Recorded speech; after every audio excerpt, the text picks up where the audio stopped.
શિક્ષક નહીં super hero કહો તો પણ ચાલે. આવું અમે નથી કહેતા, પણ સરકારને તો એવું જ લાગે છે. શિક્ષણ અને શિક્ષક બંનેની હાલત કેવી છે એ કોઈને કહેવાની જરૂર નથી.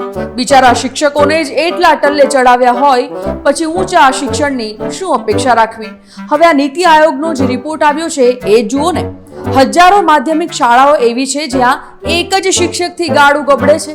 હજી સાંભળો, 63 શાળાઓમાં એક પણ વિદ્યાર્થી જ નથી, પણ શિક્ષકો 78 છે.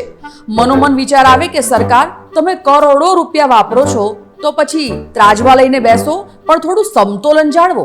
એક માસ્તર અને અનેકો જવાબદારીઓ, અને પછી કે શિક્ષણનું સ્તર કેમ ઓછું? જવાબ એસી ઓફિસમાં બેસીને વિચારજો, કદાચ મળી જાય. એક શબ્દ કહીશ, તમને એ સાંભળીને માઇન્ડમાં કોણ આવે એ કહેજો. વસ્તી ગણતરી. સાચું બોલજો, કોણ દેખાયું?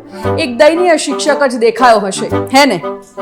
વસ્તી ગણતરી 2027 નો રંગે ચંગે પ્રારંભ થયો. રસોઈઓ જમવાનું ચાખીને પછી પીરસે એમ સીએમ, ડેપ્યુટી સીએમ અને મંત્રીઓએ પહેલા પોતાનાથી શરૂઆત કરીને સ્વગણતરી પૂર્ણ કરી છે.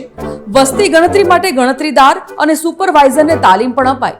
આ દેશમાં વસ્તી એટલી ઝડપથી વધે છે કે ગણતરી કરવા વાળા પણ ચક્કર ખાઈ જાય છે, અને એમાં પણ કેટલાય ખાના પૂરવાના. વેકેશન આમાં જ કાઢો, બીજું શું?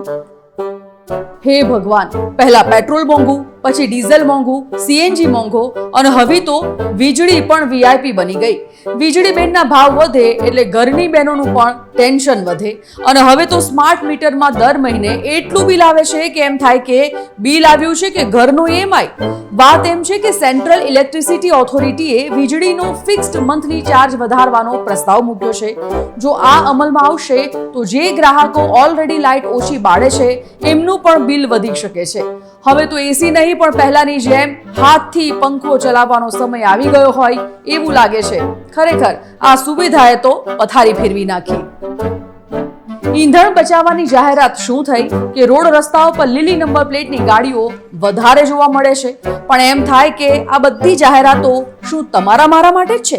તંત્રના વાહનો પેટ્રોલ ડીઝલના ધુમાડા કરે છે એ તરફ ધ્યાન સુદ્ધા છે ખરા?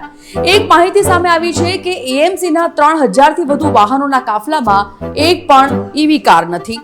તો આપણને વિચાર આવે કે આ સ્માર્ટ સિટીના પદાધિકારીઓને સરકારી વાહનોના કાફલામાં ઈવી સામેલ કરવાનો સ્માર્ટ વિચાર નહીં આવ્યો હોય?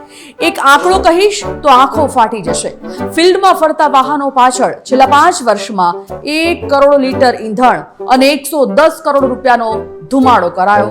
આવા સ્માર્ટ મગજના લોકોને તો 1-to-1 ક્લાસ આપો તો સીધા થાય. ચલો ત્યારે આવજો.